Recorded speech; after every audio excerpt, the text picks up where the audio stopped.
Hi everyone, welcome to one more interview for Java EE8, the next frontier project. And today we have a guy that everyone asked to be interviewed here, and it's a pleasure to have him here today. Adam Bean, I think that he doesn't need an introduction. So Adam, thank you very much for accepting our invitation. And on behalf of SouJava, I'm very happy to have you here, and welcome. Thank you for your work and for the interviews. So this is a lot more work on your side than on ours. So thank you for doing this. Okay, it's a pleasure. So Adam, first of all, we are almost on the release date for Java EE8. And I know you are very involved doing a lot of GSRs and a lot of work related to that. So can you tell a little about what you're doing, what are your involvement today with the Java EE8 release? Yeah, I'm probably the laziest of all committers to JSRs. So what I did before, I filed a lot of issues in Jira, in JAX-RS and EJB spec and the others. And then I just watched them. So there was Java EE8 was on hold, so there was no lot of activity. So I watched what happened, and I'm pretty satisfied with the result. So for me, it's more or less an observer. So I'm also not very good with reading specification and understanding them, but I'm really glad that Glassfish v5 is out, so I can now really try it out and see how it feels like. So yeah, what I did, I tried to standardize a few things. For instance, in JAX-RS, to standardize the timeout for connection and read timeout. And I'm not sure whether it will make into the spec or not, but we'll have to check it out. So I'm like a pragmatic observer from the project side. So the kudos to all the others and the Oracle folks. They are working really hard to deliver on schedule. Well, okay. What are your expectations with Java EE related to new features, bug fixes, improvements, and so on? I'm actually one of the view. I was really relaxed in the last 2 years when the Oracle folks were on vacations and nothing happens with Java EE. Why that? Because I mean Java 7 is really for my purposes almost perfect. So it's lean and thin, and there are few things which can be improved. And interestingly, these things are also the FAQs, frequently asked questions from the community. So in particular, for instance, so small things which are really which are coming in Java 8. In the JSON P is the old one with the object builder. The whole object builder is not mutable. So it's really hard to change already existing objects. So it's not hard. This is error prone. So what do you have to do? You have to create another object and copy the properties. And in JSON P, we get not only mutable objects, object builders, but what we also get is merge and patches, where you can formalize, how incoming JSON object can be merged with the existing one, which is huge simplification. So this is JSON P. Also, ask features JSON B. This is like a very nice way with to serialize objects to POJOs, Java instances to JSON. And this was possible in Java 7. The problem was we had to use JAX-B. This is JAX-B for XML, actually. And the result was not standardized. So what could happen is that, for instance, Jackson does something, and Jettison does something else. So if you would switch the provider, the format could change. So JSON-B. Also, I think I have to say most of my project right now just rely on JSON-P and no more POJO to JSON serialization. And what else? Well, CDI2, for instance, we get a standardized Java SE bootstrap mechanism, which could be really interesting for testing, for integration testing. And also for some projects where you would like batch processing, where you would like to start and stop services very quickly. So this could be interesting. And security, of course. So I get lots of questions. What's about security and the current security is not flexible enough. So new security is aligned with CDI and is really nice. So this, I think, the features we're really looking for. Of course, we get JSF improvements, and the most important thing, which just would be invisible, I think, to us, is Servlet 2.0, or sorry, 4.0 with HTTP 2.0. I think is very important for the adoption of Java EE, but is the most invisible feature, I think, for Java developers. What I forgot to mention in JAX-OS is server sent events, also a nice feature because we need it for monitoring, to pushing data, out of the server with monitoring data. So lots of small things we're really looking forward to. Long answer to your question. Yeah, no, but there are very much new features and cool features. As you mentioned JSF, we have a question from one of our followers, Armin. He asked about JSF related to JavaScript frameworks. Mm-hmm. He thinks that there are many features on JSF that are covered by some JavaScript frameworks. And when a Java EE developer should choose one or another. This is fairly simple. I mean, the Java's Java JSF framework is a server-centric framework, and JavaScript frameworks are client-centric frameworks. So it means the architecture is completely different. If you're using JSF, you would inject POJOs to backing beans, like a controllers, and you don't have to use this JAX-OS, the API, and use a HTTP client to communicate with the backend. So you're a lot faster. And what's interesting, lots of startups I actually helped with Java EE, they decided to use JSF, and they were really happy about. And the reason for that is because you are very quick. If you are flexible with the design, you can just copy and paste, the prime faces, for instance, components, and you are set. On the other hand, most enterprise projects struggle with JSF, and the reason is the decision which component to choose are not made by the clients nor by the developers, rather than by architects. And they decided for components, and no one saw the components before.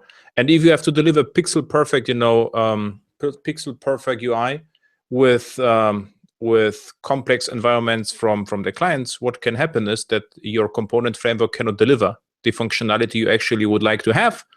And what I see is then developers start to fork JSF, and this is the beginning of the end, because what happens then, you have your own fork of prime faces, and then you get no more, prime faces next, and your fork is no more compatible. Having said that, in some project, what we do, we used JSF for CRUD or admin user interfaces for back office, and React or Polymer for the UI for progressive apps, so you can mix and match them. So I'm pretty relaxed with that. So my observation is just people who don't know JSF are really excited about this. And people where enterprise projects don't like JSF anymore because they are burned by stuff which happened before. What I said is people decided to use one framework and the components couldn't deliver, and developers had to implement JSF components, HTML, and JavaScript, and this cannot be productive. And forgot one thing. For instance, prime faces, they decoupled the backend model from the front-end model. So the front-end model is prime ng, for instance, and this seems to be a very popular among Angular developers. And the same is true for Vaadin. Probably you know Vaadin a bit. This is like Java to JavaScript compiler. This is a fairly known framework. And what I did, you can use Vaadin elements, I think, and this is there are web components, so you can use them with Java or without. So it really, if you have think about this, JSF is more or less a code generation framework because you put one component on screen and it generates all the HTML and JavaScript. If you need full control over that, you will have to implement it by yourself. And if you can live with the JSF components, I think the productivity is just great. Okay, so basically, we can say that the technologies can live together and happy and peace, and they have their own use. Yeah. The problem is the user has to be happy, And if you present the user some components and or after the fact, and I say, okay, take this, and you cannot choose that, forget it. The user will never happy. But what we did in the past, we presented to the user the components first. So there are lots of demo apps where you can show the user and make like, hey user, if you use this, you get exactly this table, exactly this tree, no modifications allowed, and then it works pretty simple. So. And of course, I don't know, JSF is stateful. So if you have lots of users, you will have to have more RAM on the server, but RAM is cheap. So, but it will be hard to implement, Facebook with JSF. Sure. Also, I know some projects. There was JavaOne presentation where eBay presented their JSF UI front ends. So there were the last all year before JavaOne presentations, JSF with eBay or something like this. Sure. Adam, you said about the kind of Oracle vacation related to Java 8. Well, it took a very long time since the Java 7, 4 years. It was released on 2013. Do you believe that long will have some impact in terms of adoption, in terms of the expectation that the developers and the whole community has on Java 8, or you are cool with that? You don't think that has a huge impact? Yeah, it is. It has an impact, and the reason because and the reason for that is because of marketing. So if you're developing something and 1 year nothing happens, developers are concerned that Java is dead or whatever, and this is the main problem, that no one knew what happens. But the enterprise developers were really relaxed because some companies got Java 7, 1 or 2 years ago. So it's actually not a bad thing from the pragmatic point of view. From the marketing or political point of view, it's terrible. And what I don't like about that is no one knew actually what happened. Something else was promised and something else delivered. So this is the main problem I see with that. From my pragmatic point of view, I mean, there should be no issues because Java 7, as I said, even Java 6 are more than enough. And what I still do in all of my, actually even today, perform some code reviews. And what happened is I deleted lots of third-party libraries and replaced them with standard Java 7 functionality. So it's not like something is lacking, but it is the developers only would like to have something fresh and shiny and new. And if nothing comes, it is really bad for the adoption because of that, because of the marketing issue, not pragmatic reasons or real reasons. So maybe the biggest problem was the lack of information, the lack of news, but not really the lack of a new release. Yeah, the silence. And I mean, if nothing happens, and there is silence, this is the worst what can happen. I think the best would be if the Oracle would say, look, we are not interested in Java anymore. And other company would just, take the how to call it, the stewardship of Java 7, and this would be done. Or even the community. I think it's not a problem, to evolve these specs because they are pretty far. I think it is impossible with the community to start a Java 7 projects, but now we are in the version 7. And I think now evolving the specs in an open way would be more or less fun. But I think, Oracle is a large company, and this is how it is. It's not like, this is what, I don't know whether you are aware of other large companies, but this is always strange behavior in large organizations, right? Sure. Has nothing to do with Oracle in particular. Sure. So Adam, we have some buzzwords today like microservice, containers, and we have now microprofile going on. How do you relate Java 8 with those scenarios, those technologies, those kind of solutions? Do you believe that Java 8 will be more suitable for those buzzwords?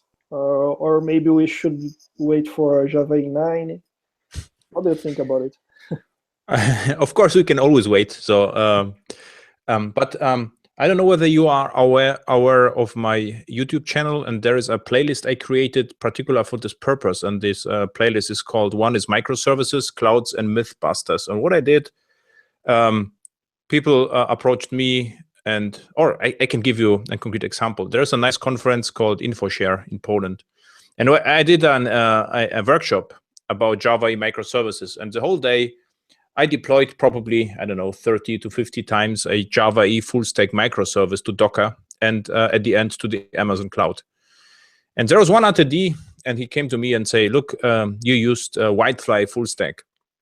So I guess it's true. How many % of the Whitefly you used in your workshop? And I say, I have no idea. It's hard to say. I mean, I didn't use Corba or JCA, but say, yeah, look, why you didn't choose, best of breed CDI and JAX-RS? And my question was, what's the point?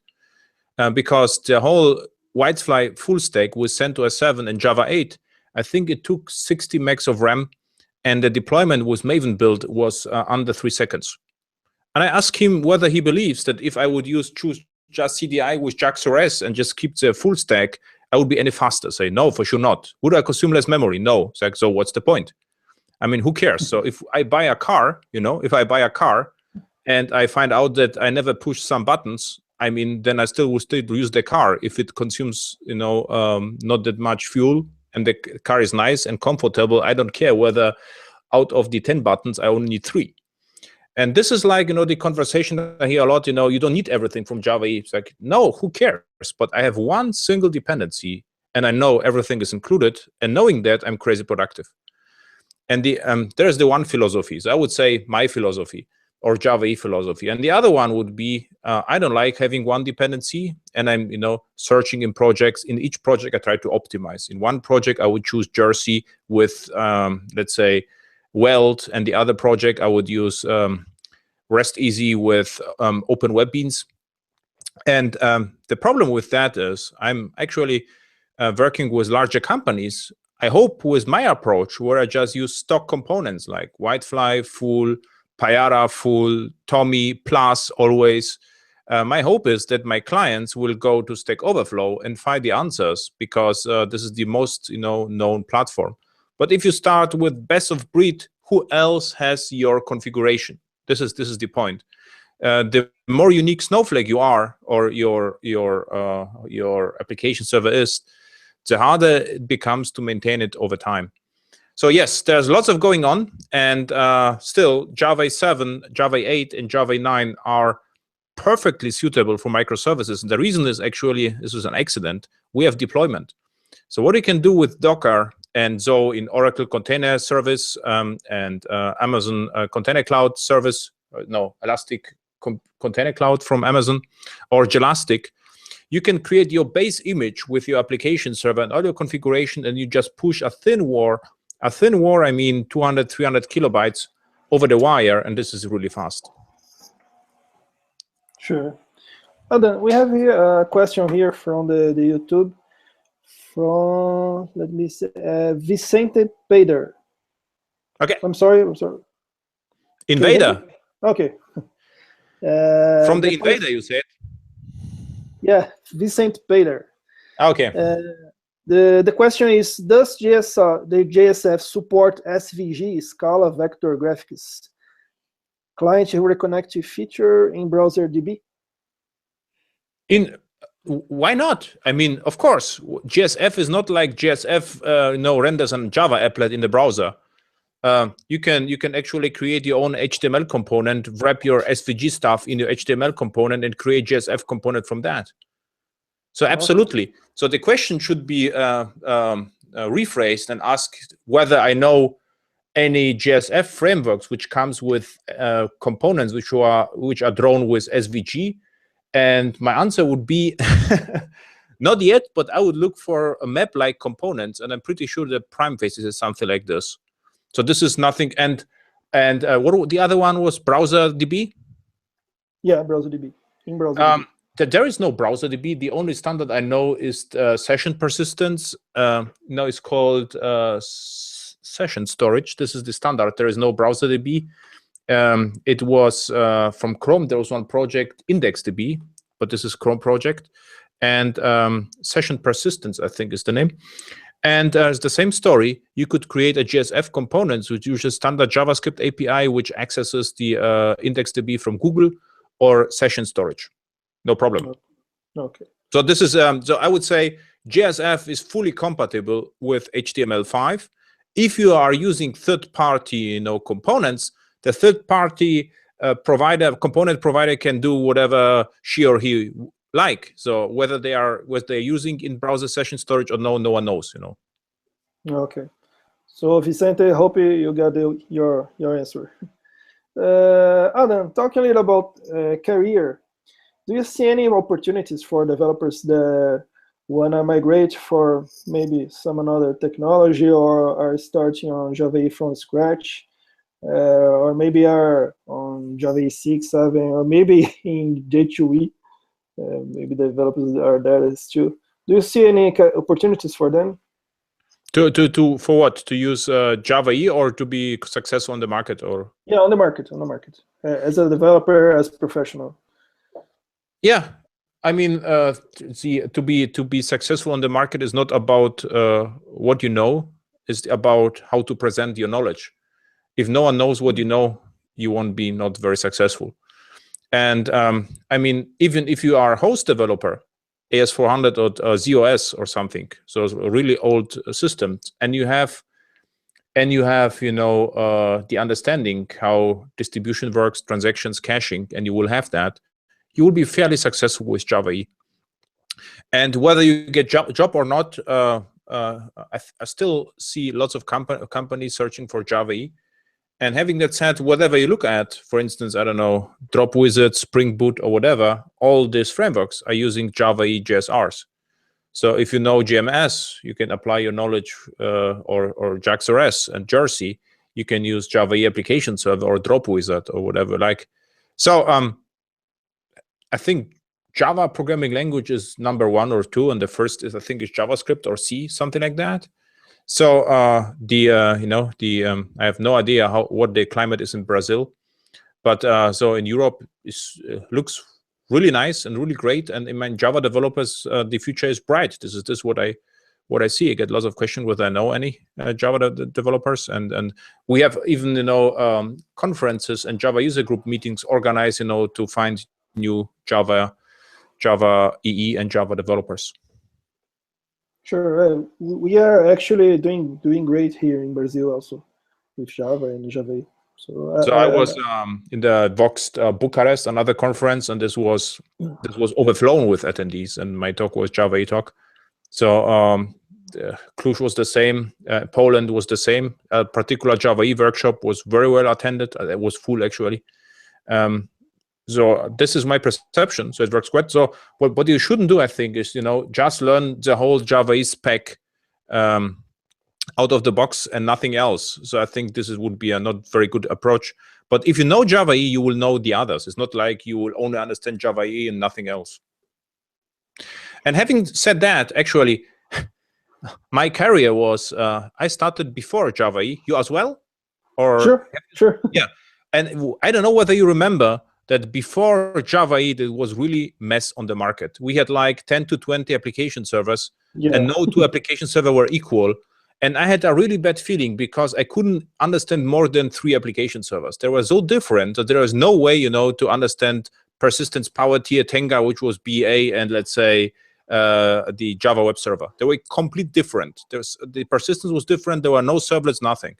So I think with Java E, it's a great opportunity, because if you are a Java E developer, Tommy, Whitefly, Payara, WebLogic, WebServer Liberty Profile out of the box. So you can say, okay, I'm expert in all of the 5 application servers, and you will at least know how to deploy the application.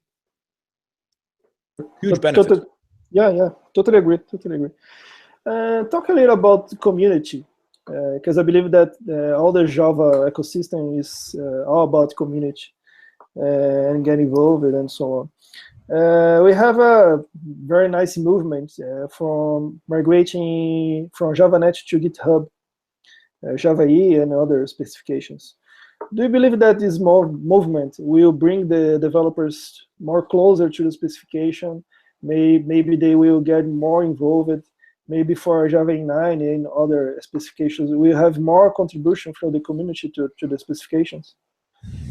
For sure. So actually, I created, I think almost 7 years ago already. So it was before, I think before Oracle took over Sun, so 2008, 2009. The project Lightfish, which is monitoring for Glassfish. And I created it on, I think, java.net first and then GitHub, or started with GitHub. I have no idea. But I wanted to contribute it back to Glassfish and actually get request whether I would do this or not. But it was, for me, a really, a mess with the java.net. The checkout with the Glassfish took forever. And it was not as nice and, low friction as GitHub is. So with GitHub, it's that easy. There's no excuses. You can clone it, look what happens, and contribute something back, and at least make it visible that you try it and Oracle reject it. So this is complete transparency. Everyone knows GitHub, so there are no excuses. Sure. Got it. But having said that, I'm pretty sad that java.net went away. It was a piece of history. But I think, yeah, GitHub is the right move to migrate everything to GitHub. And it went very smoothly. The whole Java, all the JSRs are on GitHub right now, which is not widely known, but yeah.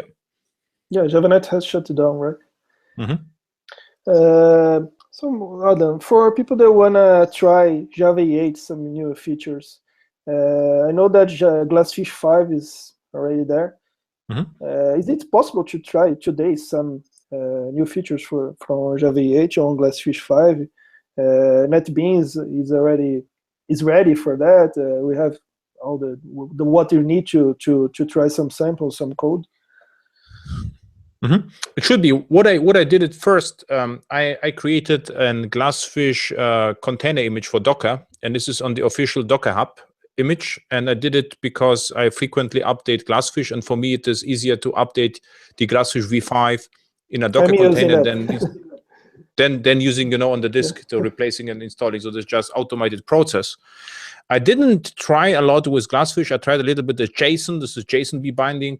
And I was and started Jersey with the JAX-RS, but it should be possible. What I know, not everything will work right now. So, but with the Glassfish v5, you can just start and try it.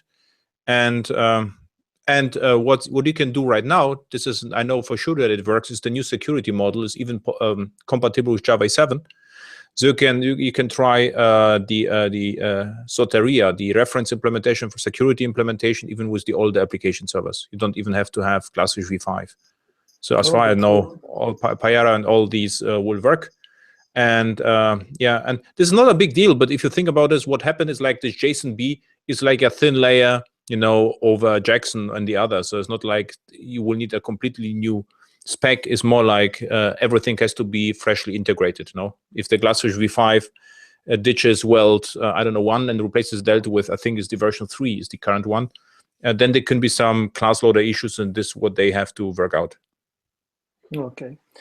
So Adam, do you have any recommendations, resources recommendations for people that want to learn about Java 8, they want to start or want to try? I don't know, maybe blogs, books, I don't know. I know that you have some plenty of videos on internet, YouTube and Airhacks TV. Can you recommend some resources for community?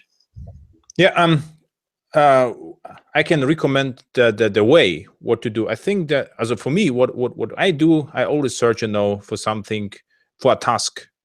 And you mentioned already in my videos, what I will try to do is, there's another spec which has nothing to do with Java E, rather than the old-fashioned RSS XML spec. Gets a new version, which is the JSON spec. So we were able to read the feeds with JSON. And I thought about, to provide a JSON feed for my Airhacks TV playlist. And I would probably use the new spec for that, just see how it feels like. So what I will do, I will create a useful tool for me, and try in real world Java 8. And this is what I suggest also to all people who would like to run Java 8. Find a hobby or whatever it is useful to you. I don't know, and create a Netflix playlist management tool or whatever with Java 8.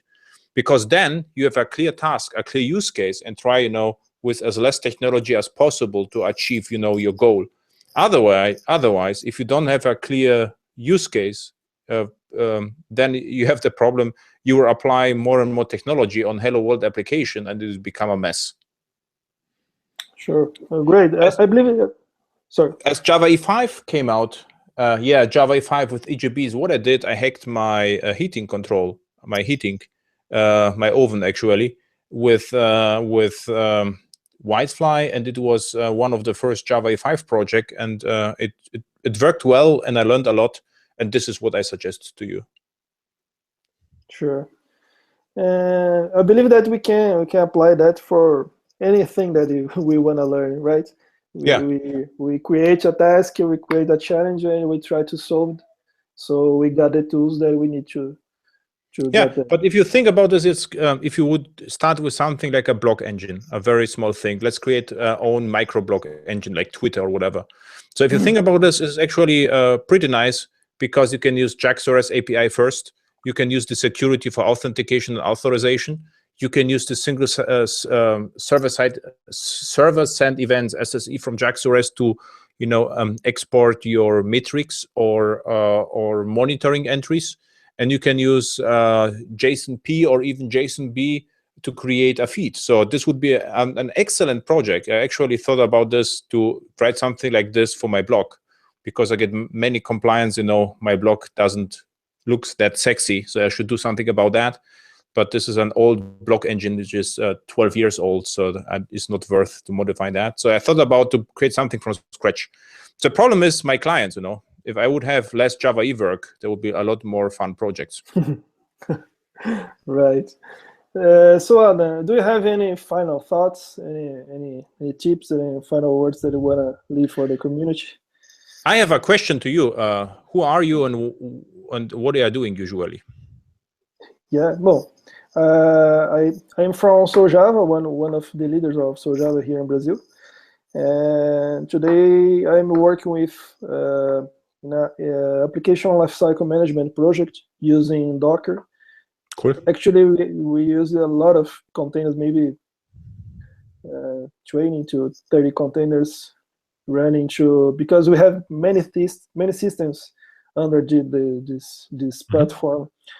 Actually, we are automating 70 systems from Windows to Linux and whatever, iOS, Android, Java, .NET, and so on.